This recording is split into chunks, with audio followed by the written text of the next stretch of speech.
Pantera. Esse é o assunto de mais uma edição do Aposto que Você Não Sabe, e eu vou contar a vocês histórias muito interessantes que pouca gente conhece. Presta atenção.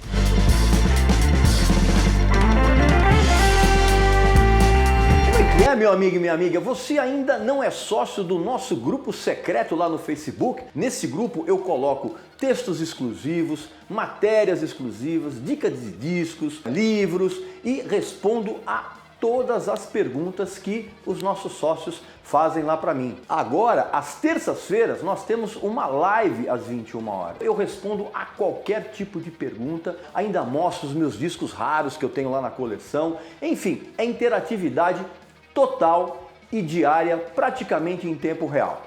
Para você ser sócio é muito fácil, basta que você acesse o primeiro link aqui na descrição do vídeo e você vai entrar na nossa nova plataforma de apoio, que é o Apoia-se. E lá você vai ter toda a orientação para se inscrever e fazer parte do nosso seletíssimo grupo secreto lá no Facebook. Pois bem, meu amigo e minha amiga, o Pantera é o assunto de mais uma edição aqui dessa série Eu Aposto que Você Não Sabe.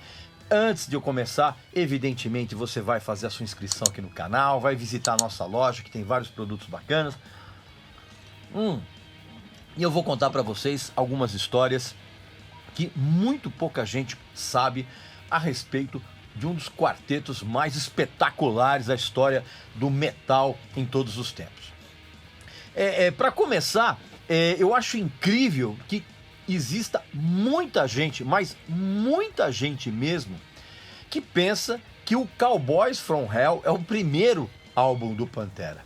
E não é, porque antes desse lendário álbum, o Pantera lançou 4 discos, e com vocalistas diferentes, e fazendo inclusive um som muito ruim, muito próximo de um hard rock farofento, aquela coisa do glam, do hair metal, sabe? Aquela coisa poser total. Para você ter uma ideia, o Pantera lançou em 83 um disco chamado Metal Magic. Em 84 foi um chamado Project in the Jungle. Em 85 saiu o I Am the Night, todos simplesmente horrorosos. E aí, em 88, foi lançado o Power Metal, que, na verdade, foi o primeiro disco a contar com o Phil Anselmo nos vocais. É um disco também muito ruim, mas já tem alguns prenúncios do tipo de som que eles iriam fazer no futuro. Mas, assim, é um disco ruim. Agora, uma história que eu tenho certeza que você não sabe, que a mudança de som, e foi uma mudança absolutamente radical, que aconteceu do Power Metal para o Cowboys from Hell, que foi um disco que foi lançado em 1990, um dos fatores primordiais, além, evidente, da entrada do Phil Anselmo, mas assim, o principal foi o seguinte: na turnê do Power Metal, nos shows que a banda estava fazendo para divulgar o Power Metal, eles acabaram encontrando e ficando amigos do pessoal do Metallica. Pessoal do Metallica que já tinha entrado em estúdio para gravar o Injustice for All. E foi justamente por conta dessa amizade, sempre que o Metallica ia fazer shows ali no Texas, eles se encontravam ali, e por conta dessa amizade, os caras do Pantera ouviram em primeira mão as demos das canções que entrariam no Injustice for All. E foi ali que os caras perceberam que eles tinham que mudar o som, e mudar radicalmente. Então, eles passaram a compor novas canções, sob a influência do que eles tinham ouvido com Metallica, que resultaram nas demos que acabaram entrando no Cowboys from Hell. Ou seja, um dos grandes elementos, talvez o principal fator da mudança do som, tenha sido essa audição em primeira mão que os caras do Pantera tiveram das canções do Justice for All. E nessas conversas ficou muito claro que aquela história de que não aparece o baixo do Jason Newsted no Justice for All era realmente proposital, porque isso é uma coisa que foi contada pelo próprio Lars Ulrich pro Dimebag Darrell, que era o guitarrista do Pantera. Então, essa história é verdadeira. Então, aí, o que aconteceu? Saiu, a banda entrou no estúdio para gravar um disco que fosse muito diferente dos anteriores, que foi o Cowboys from Hell. Eles, na verdade, já entraram no estúdio já contratados por um selo da gravadora Atlantic, que era a Atco, né? E, inclusive, eles foram contratados porque o diretor de artista e repertório da Atlantic tinha gostado muito da demo que eles tinham enviado com as canções que entrariam no Cowboys from Hell. E esse diretor era, na verdade, o Derek Schulman, que todo mundo que conhece um pouco do rock progressivo sabe que foi o vocalista do genial Gentle Giant. Na época, a banda já não existia mais e ele era o diretor de artista e repertório da Atlantic. E foi ele quem contratou o Pantera. O que pouca gente sabe é que o Cowboys from Hell ele seria produzido inicialmente pelo Mark Dodson, que havia produzido um disco excelente do Prong, aquele Beg to Differ. E aí não deu certo e a Atco, na verdade, resolveu contratar o Max Norman, que era o produtor dos discos do Ozzy naquela época. Mas o cara andava numa fase muito louca e esse disco acabou caindo nas mãos de um produtor chamado Terry Date, que foi um cara fundamental para a sonoridade que a gente ouve no Cowboys from Hell. E você tem que lembrar, cara, que naquela época você não tinha o Pro Tools. Então o que acontece? Na hora que você fazia a edição dos sons, você tinha que pegar as fitas de 2 polegadas e cortar no estilete e emendar uma na outra no ponto exato, para não haver qualquer tipo de falha. E dessa forma foi inteiramente gravado o Cowboys from Hell. Eles pegavam as melhores partes e cortavam a fita no estilete, colavam. Era um trabalho absolutamente insano, mas que ficou genial. E esse disco tem algumas curiosidades em relação às faixas que estão presentes nele. Por exemplo, Cemetery Gates, por exemplo, que é uma música sensacional, ela surgiu a partir de uma jam session acústica entre o guitarrista Dimebag Darrell e o baixista, o Rex. Inclusive o Dimebag tocando um violão e o Rex tocando um contrabaixo acústico. Assim, inclusive essa jam aconteceu no escritório do estúdio onde eles estavam gravando o álbum. Na versão que a gente ouve no disco, o piano e o violão foi tocado pelo próprio Rex. Uma outra canção muito legal desse disco, que é a Primal Concrete Sledge, ela foi criada inteiramente no estúdio a partir de uma levada do Vinnie Paul. E as letras do Phil Anselmo, elas eram entregues já com toda a entonação e as melodias já definidas no dia seguinte às jam sessions que aconteciam no estúdio para definir os arranjos. Ou seja, a banda tinha a demo, mas eles entraram no estúdio, eles repassavam as músicas da maneira como eles iriam gravar. E aí no dia seguinte o Phil Anselmo já aparecia com as letras todas revisadas, tudo prontinho para colocar os vocais.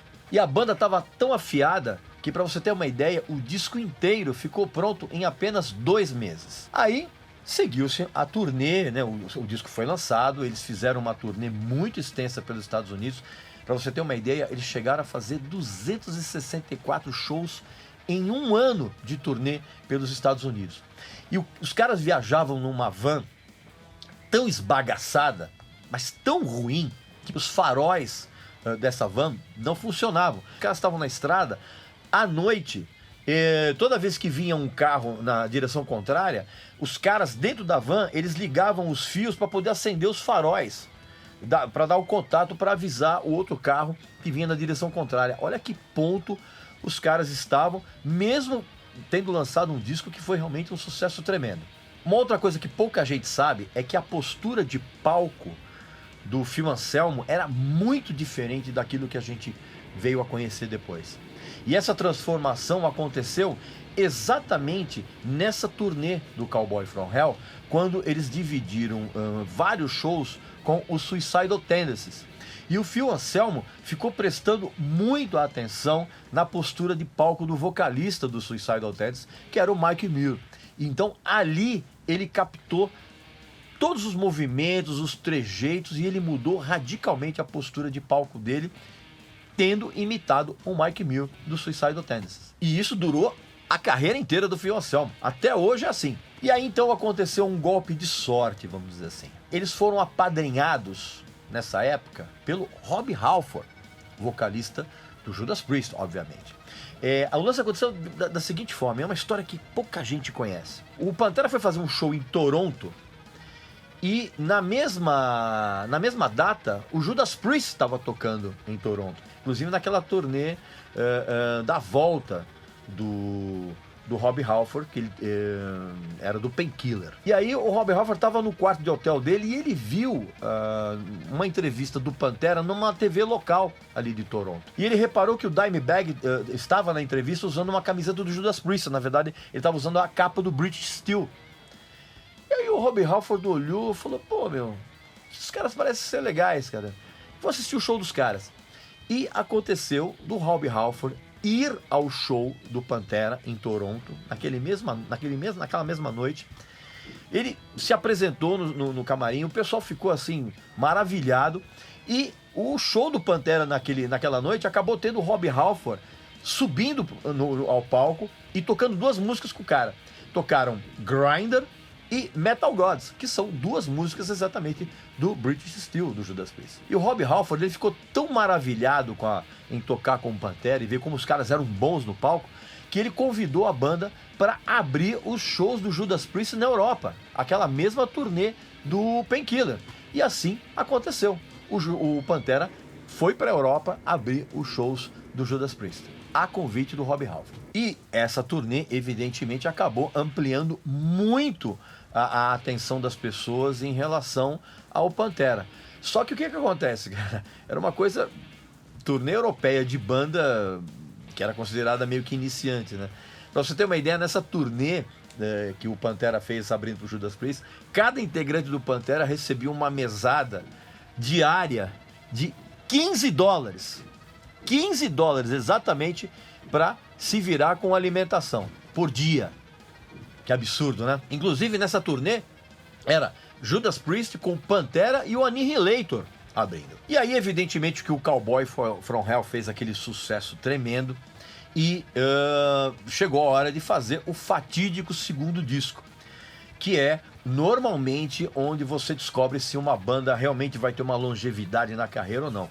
É a síndrome do segundo disco. E aí a banda resolveu compor para esse disco pensando em soar exatamente como se fosse uma antítese ao Black Album do Metallica. Os caras ficaram muito putos da vida porque eles julgaram que o Black Album foi uma jogada extremamente comercial e eles queriam que o novo disco fosse exatamente o oposto disso. Então todas as canções foram pensadas tendo em mente esse tipo de antagonismo. O que na verdade o pessoal queria era ocupar um espaço dentro do universo pesado mais radical que justamente o Metallica tinha deixado em aberto. Então foi aí que surgiram as canções do segundo álbum do Pantera. Inclusive, eu até esqueci de mostrar aqui pra vocês. Esse aqui é o Cowboys From Hell, evidentemente, clássico. E aí surgiram no sucessor o espetacular Vulgar Display of Power, tá? De 1992. E esse disco aqui tem umas curiosidades, assim, duas das canções desse álbum são sobras das sessões do Cowboys From Hell, que são a Regular People e a Hollow. Então essas duas músicas que entraram aqui, na verdade, eram para ter entrado no Cowboys From Hell e acabaram ficando de fora. Uma outra curiosidade é que a New Level e a Fucking Hostile foram compostas em um único dia, as duas. E nesse período, isso de uma certa forma reflete, isso que eu acabei de contar agora para vocês, reflete uma época em que a banda se entendia da melhor forma que você pode imaginar, tanto em termos musicais como em termos pessoais, ou seja, em todos os aspectos o entrosamento era total. Tem uma curiosidade em relação a essa capa aqui, ó, tá? Ela, na verdade, originalmente era para ser uma foto que o Dimebag Darrell tinha levado para a gravadora, uma foto inclusive bem ruim, assim, bem distorcida, de um cara levando um soco na cara. E o Dimebag bateu o pé para que fosse usada essa foto.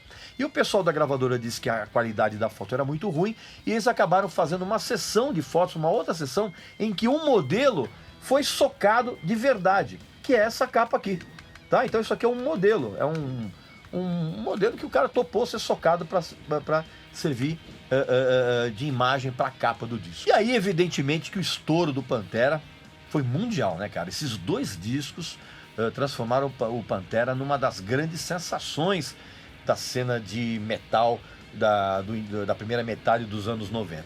E aí veio o terceiro álbum, que é o Far Beyond Driven, de 94, que também tem algumas curiosidades bem interessantes.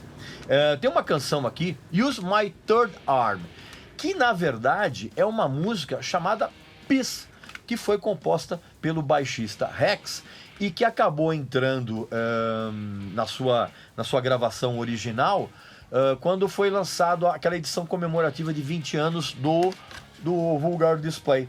E essa música, ela não entrou no disco anterior porque ela não foi considerada forte o suficiente. Então ela foi usada em parte para ser transformada em Use My Third Arm e foi lançada no arranjo original, naquela edição comemorativa do disco anterior. Esse disco aqui tem também outras curiosidades em relação às faixas. Assim, tem duas músicas que foram compostas quando o Dimebag estava experimentando um pedal de guitarra, um pedal lançado por uma empresa chamada Digitech, que era um pedal Whammy, que ele de uma certa forma ele mudava as oitavas toda vez que você acionava esse pedal. Então o Dimebag ele ficou brincando com esse pedal em estúdio. O Vinnie Paul, que era o batera, ele acabou fazendo umas levadas meio estranhas e dessa experimentação saíram duas músicas desse disco. Uma é Becoming e a outra é Good Friends and a Bottle of Pills, que para quem não sabe é um trocadilho com uma excepcional canção do Ted Nugent chamada Good Friends and a Bottle of Wine. A primeira música que eles compuseram para entrar nesse disco foi a canção chamada 25 Years, que tem uma letra extremamente rancorosa que pouca gente sabe, mas assim, ela diz respeito ao pai do Phil Anselmo, ao quanto ele detestava o pai dele. Dá uma lida, você vai perceber isso. Foi também na época da gravação desse disco que as coisas... Lembra quando eu falei pra vocês que o entrosamento deles, pessoal, era maravilhoso no disco anterior? Pois é, cara, aqui as coisas começaram a ficar esquisitas e pouca gente sabe disso, mas assim, o grande centro de mudança do ambiente da banda pra pior foi o Vinnie Paul, o batera. Porque foi nessa época aqui, cara, que ele começou a ficar viciado em êxtase. Pois é, e o que é pior, cara, ele além de ele tomar o êxtase que tinha nos Estados Unidos, que era um êxtase misturado com anfetamina, com metanfetamina, ele, em vez de ele cortar o comprimido, né, para ter um barato mais atenuado, vamos dizer assim, o cara engolia a pílula inteira. E isso aí começou a criar um clima meio esquisito entre ele e os caras da banda. Que também não eram santos, né? Os caras também estavam enchendo a lata na bebida. Pra você ter uma ideia, cara, esse disco aqui, ele custou muito caro em relação aos discos anteriores do Pantera. Ele custou $750 mil. E grande parte dessa grana foi gasta em festas dentro do estúdio, com os caras do Pantera levando um monte de convidados ali. Começou aquela esbórnia começou a meio que atrapalhar o ambiente entre eles. Há uma outra curiosidade em relação a esse disco aqui, que é a capa. Essa é a capa em CD americana. Mas a capa original, essa capa original é uma broca entrando na cabeça de um cara. A capa original, cara, era uma broca entrando num ânus, né? Não vou falar o nome popular aqui, no ânus de uma garota. E esse disco, essa capa, chegou a sair no Brasil, se eu não me engano, em LP. E na época eu não comprei, eu dei uma vacilada, viu? Pois é, acontece. E durante a turnê desse disco, começaram um pouco um reflexo de como as coisas começaram a ficar meio tensas. Na turnê desse disco, a banda começou a ter um problema sério com os seguranças dos shows. Então eles iam em cada cidade, a equipe de seguranças era contratada pelos promotores. E o que acontece? Com o Pantera fazendo um sucesso arrebatador, as plateias começavam a ficar muito entusiasmadas demais. E aconteceu um episódio em que o Pantera estava fazendo um show nos Estados Unidos. O Phil Anselmo, ele viu um segurança pegar um garoto que estava tentando subir no palco e esse segurança começou a agredir o garoto muito forte. E dando soco no garoto e começou a levar o garoto pro lado, mas continuando a bater nele. O Phil Anselmo, que era um bom jogador de beisebol, o que ele fez, cara? Ele pegou o microfone e mesmo a uma distância considerável, cara, ele mandou o microfone e acertou em cheio a cabeça desse segurança. O cara caiu assim, todo ensanguentado.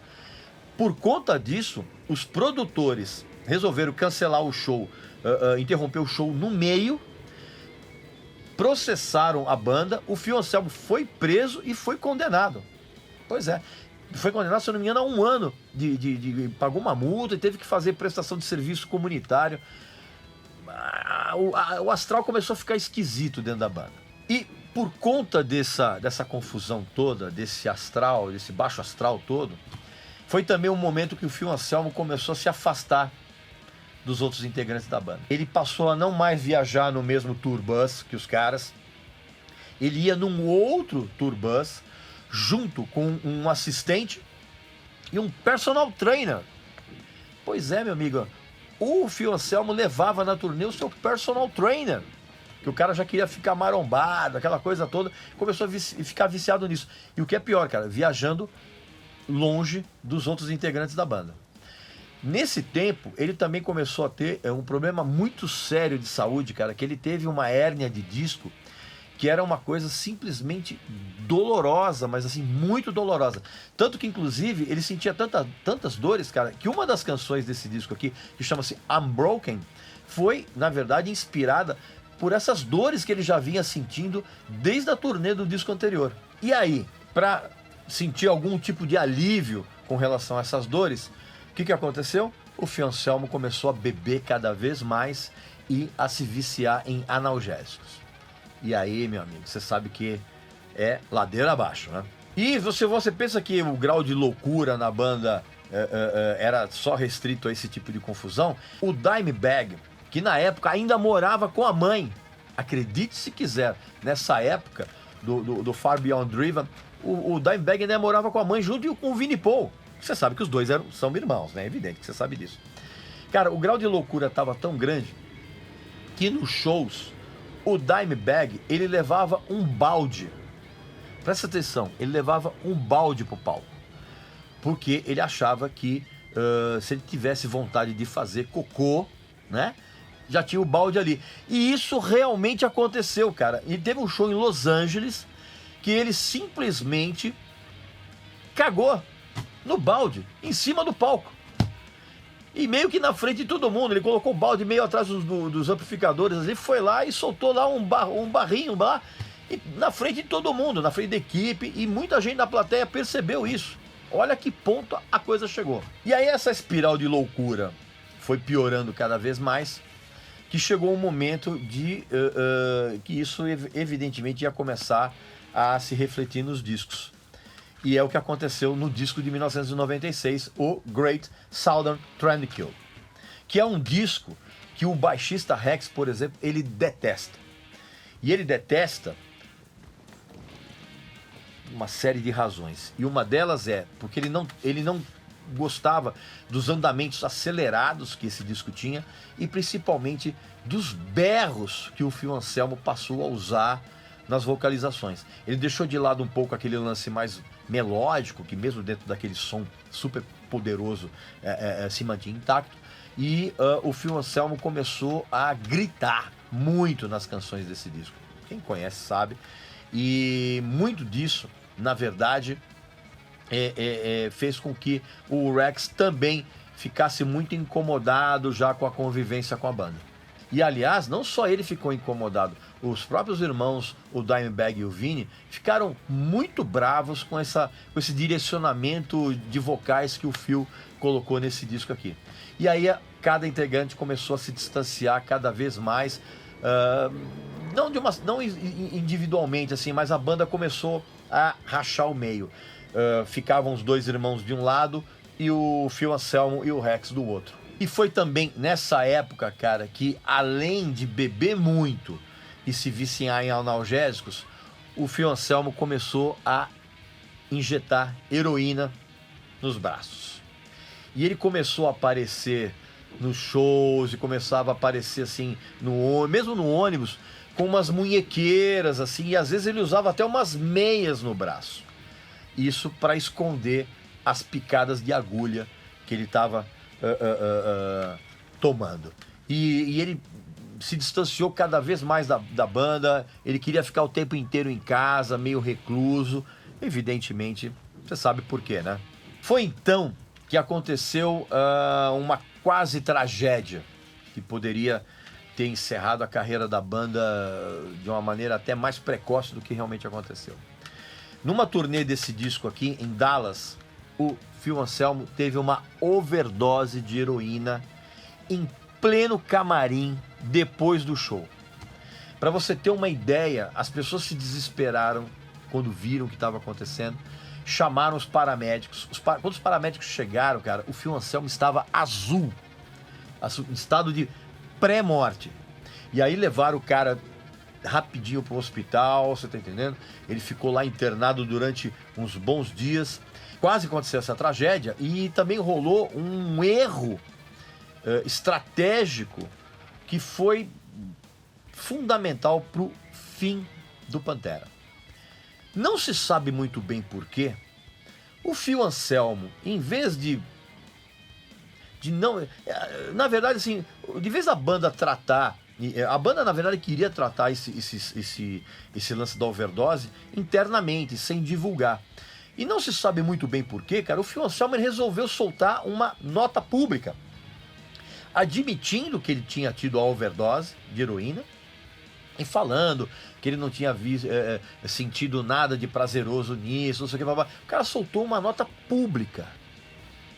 E isso deixou os caras da banda e toda os managers do Pantera putos da vida. Tipo, pô, era um assunto interno, cara, não tinha que ter sido exposto de maneira pública.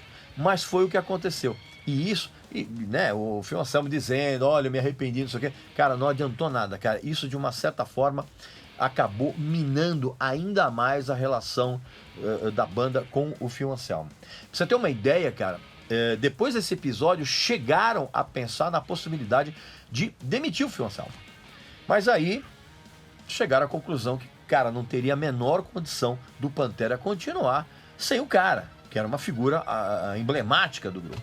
Então os caras deixaram essa ideia meio de lado, mas que surgiu essa possibilidade dele ter sido demitido da banda, você não tem a dúvida disso.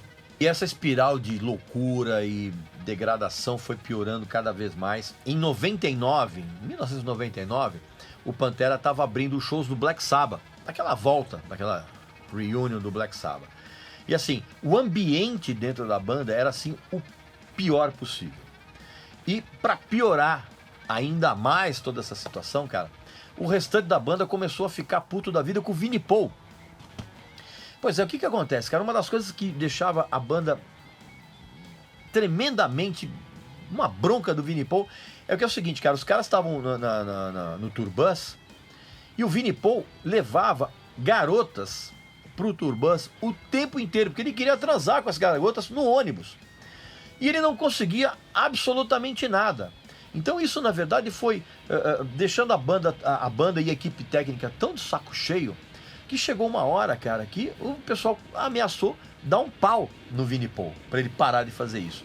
E a maneira como ele fazia isso era um negócio tão degradante, que se fosse hoje, cara, o Vinnie Paul deveria estar com umas toneladas de processo por assédio sexual, porque era uma coisa muito grosseira. Era tão grosseira a abordagem do Vinnie Paul com as garotas dentro do ônibus, que a própria banda e a equipe técnica ficava revoltada. Olha que ponto a coisa chegou. E para você ter uma ideia de quanto o pessoal ficou bravo com esse tipo de situação, cara, o baixista, o Rex, ele se mudou pro ônibus do Phil Anselmo. O cara falou, não quero mais viajar com vocês aqui, eu vou viajar com o Phil Anselmo. E isso também foi um motivo de muita raiva dos irmãos em relação ao Rex. O Dimebag e o Vinnie ficaram putos da vida com essa postura do Rex, que aumentou ainda mais a divisão da banda. Ou seja, os irmãos de um lado, o Phil Anselmo e o Rex do outro. Agora o antagonismo não era nem mais de pensamento, era físico. E foi exatamente nesse estado terrível de convivência que a banda entrou no estúdio para gravar mais um disco aqui, que na verdade é o Reinventing the Steel de 2000. E assim, todo mundo estava infeliz na banda. Todo mundo, assim. E até mesmo a equipe técnica estava muito infeliz em trabalhar com os caras. Os integrantes da banda, então, nem se fala. Antes de eu continuar com esse papo, presta atenção nessa mensagem que eu tenho para você, principalmente para quem é pai e mãe e está muito preocupado com a quantidade de lixo plástico que existe neste planeta que vai ser dado pelos seus filhos. Presta atenção. Todo mundo gosta de comer um peixe, né? Peixe bem temperadinho, fritinho, né? Claro, porque afinal de contas, o consumo de peixe no Brasil aumentou 196% nos últimos 10 anos. Pois saiba que se os níveis de poluição causados pelo plástico e outras substâncias continuarem a crescer do jeito que estão nos oceanos, nos rios e nas cidades, você tem que saber que os seus filhos e os seus netos estão condenados a viver um cotidiano cheio de doenças. Por quê? Porque cada vez mais os peixes estão absorvendo toxinas pesadas justamente por conta do contato com a água poluída. Pois saiba que se os níveis alarmantes de poluição nos oceanos, nos rios e nas grandes cidades continuarem do jeito que estão, os seus filhos e os seus netos estão condenados a viver sob doenças terríveis, porque os próprios peixes estão contaminados com toxinas pesadas oriundas justamente da poluição do meio em que eles vivem, ou seja, os rios e os mares. Até mesmo o sal que nós ingerimos na cozinha está contaminado por micropartículas de plástico, conforme atestam algumas pesquisas e estudos recentes. Estamos ingerindo lixo. É por isso que eu apoio completamente o trabalho da ONG Ambientalizando. E você deveria fazer isso também. Os caras estavam tão doidos, caras, que eles resolveram mandar embora o Terry Date, que era o produtor, que até então tinha forjado grande parte da sonoridade que os caras tinham colocado nos discos anteriores. Os caras mandaram o Terry Date embora, porque o Terry Date, eu não sei se você sabe, mas ele ganhava $100 mil por disco, cada álbum que ele produzia, e ele ganhava uma porcentagem nas vendas de cada disco. Então os caras resolveram falar, quer saber uma coisa? A gente já sabe tudo o que a gente precisa e vamos dispensar o Terry Date. Porque o Vinnie Paul, na verdade, era o cara que tinha o maior conhecimento técnico de estúdio. Então eles acharam que eles poderiam se autoproduzir e soltaram esse disco aqui. E é claro que sem a presença do produtor, as gravações se transformaram num pesadelo. Pra você ter uma ideia, o disco ele foi tão demorado, o processo de gravação dele, cara, que a banda chegou a gravar 3 músicas e tirar 2 meses de folga. Então, assim, a gravação demorou muito. E para piorar, eles tinham recebido um adiantamento milionário da gravadora e os caras simplesmente torraram a grana e ficaram enrolando para entregar o disco. Porque eles resolveram gravar o disco inteiro, cara, no estúdio que o Dimebag tinha montado na casa dele. E como as relações entre a banda já estavam muito ruins, cara, o Phil Anselmo, ele se recusava a ir até o Texas colocar os vocais nas canções, quando elas estavam prontas, você tá entendendo? Até por conta desse longo período entre uma gravação e outra. E, cara, isso chegou num ponto em que várias vezes, o Phil Anselmo e o Dimebag chegaram a sair na mão, brigar de soco, quando se encontravam. E isso não era novidade, porque isso já tinha acontecido nas turnês anteriores. Só que a coisa começou a ficar muito séria. As discussões começaram a ficar muito sérias. E aí o que acontece? Aí todo mundo começou a dar uma pirada em começar a se meter com outras coisas. Nessa época, o Dimebag Darrell, ele estava entusiasmado com um cantor country muito barra pesada, chamado David Alan Cole. Tanto que, inclusive, esse contato entre os dois foi tão próximo que o David convidou o Pantera inteiro sem o Phil Anselmo, evidentemente, para gravar um disco, que é isso aqui, ó. Deixa eu mostrar aqui para vocês, ó. Disco que chama-se Rebel Meets Rebel, tá? Esse disco, inclusive, ele foi lançado só em 2006, mas esse disco, que é muito legal, por sinal, é o David Alan Cole com o Dimebag Darrell, o Rex e o Vinnie Paul como banda de apoio. E é um disco muito legal. E aí era farra pra tudo quanto é lado. Assim.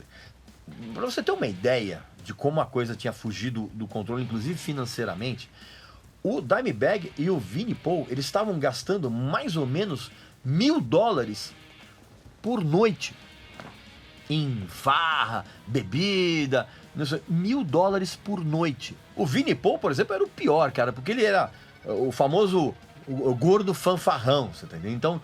Então, aliás, nas turnês anteriores, cara, todo o show que o Pantera fazia numa determinada cidade, o Vinnie Paul obrigava os produtores, os promotores locais a levar os caras da banda em casa de striptease, em todas as cidades. E aí o que acontece? O Vinnie Paul, que era um cara que, né, não pegava ninguém, gordo fanfarrão, cheio de dinheiro. Pra você ter uma ideia, o cara chegou até a montar um clube de striptease em que ele era o proprietário. Essa postura do Vinnie Paul continuou tão escrota, cara, que até o irmão dele não aguentava mais conviver com o cara. Pra você ter uma ideia, o Dimebag chegou, no meio da turnê desse disco, ele chegou a pensar em comprar um ônibus, um Turbus só pra ele, porque ele não aguentava mais conviver com o irmão no Turbus. E o Phil Anselmo, cada vez mais descontrolado, extremamente raivoso, com um comportamento de antagonismo muito forte em relação ao Dimebag Darrell. E a coisa foi ladeira abaixo, ladeira abaixo. Pra você ter uma ideia, chegou num ponto, cara, que o Vinnie Paul, ele era detestado pelo Phil Anselmo, pelo Rex e até pelo irmão dele, embora o Dimebag nunca admitisse isso em público. E lembra aquela história que eu falei pra vocês, que o Dimebag tava pensando em comprar um Turbus só pra ele? Isso quase aconteceu quando eles fizeram uma turnê com o Slayer. E veja bem, cara, o Slayer abrindo pro Pantera. Olha que coisa incrível. O Dimebag quase comprou um Turbus só pra ele. Só que como o cara era completamente descontrolado com dinheiro, o empresário do Pantera e os contadores falaram: meu, você tá louco, você vai gastar uma grana, você vai prejudicar todo mundo comprando um Turbus só pra você. Mas ele realmente quase efetivou a compra. E, frustrado porque ele não poderia ter o seu próprio ônibus, ele começou a beber cada vez mais.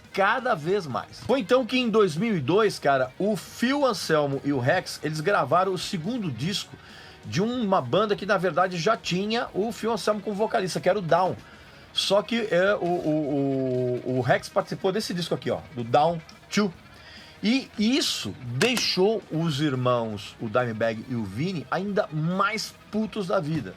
Ainda mais. Pra piorar, o Rex e o Phil Anselmo decidiram sair em turnê com o Down, ainda mais porque eles receberam um convite para ser headliners daquele Ozzfest de 2002. Isso, inclusive, aí é que a coisa acabou de vez dentro da banda. Então, a partir de 2003, no ano seguinte, cara, as reuniões para que os integrantes voltassem a trabalhar juntos, cara, desandaram. Quando o Phil Anselmo também falou que não ia voltar porque ele ia dar prioridade para uma outra banda que ele tinha montado, que era o Superjoint Ritual. Fora que ele estava cada vez mais chapado de tudo que você pode imaginar, cara, de cocaína, álcool, maconha, heroína. Agora, o que pouca gente sabe é que a gota d'água para terminar o Pantera foi uma entrevista em que o Phil Anselmo disse que o Dimebag tinha que tomar uma surra daquelas de parar no hospital. Quando ele deu essa declaração, cara, essa foi a gota d'água, esse foi o motivo, inclusive, de toda a bronca da família do Dimebag Darrell quando aconteceu o assassinato. Pois é, cara. Porque o que acontece? Essa declaração do Phil Anselmo foi encarada pela família do Dimebag Darrell e pelo Vinnie Paul como o gatilho para que acontecesse aquela tragédia que o Dimebag foi assassinado em pleno palco por aquele maluco. para o Vini Paul, para a família e para grande parte dos fãs, foi essa declaração que fez na cabeça daquele débil mental de culpar o Dimebag e o Vini Paul pelo fim do Pantera. Inclusive, naquela época, não só essa entrevista do Phil Anselmo, mas assim, também em outras entrevistas, cara, tanto o Phil Anselmo como o Vini Paul, os caras ficavam se alfinetando pela imprensa. Então, e aí aconteceu aquele tiroteio em dezembro de 2004, naquele show do Damage Plan, que era a banda que o Vini Paul e o Dimebag tinham feito. E aí aconteceu aquela tragédia que você já sabe muito bem, e dali pra frente você sabe realmente o que aconteceu. Pois bem, meu amigo e minha amiga, esse então foi o Aposto Que Você Não Sabe com o Pantera. Eu contei aqui algumas histórias que eu tenho certeza que muita gente não conhece. Não esquece de fazer a sua inscrição aqui no canal, visitar a nossa loja. E na semana que vem eu volto com mais um assunto interessante aqui pra gente debater. Deixa seus comentários aqui a respeito do que você acha do Pantera, o que você achou da trajetória da banda e de todos esses problemas que eu comentei aqui com vocês, tá bom? Então, um abração e até a próxima.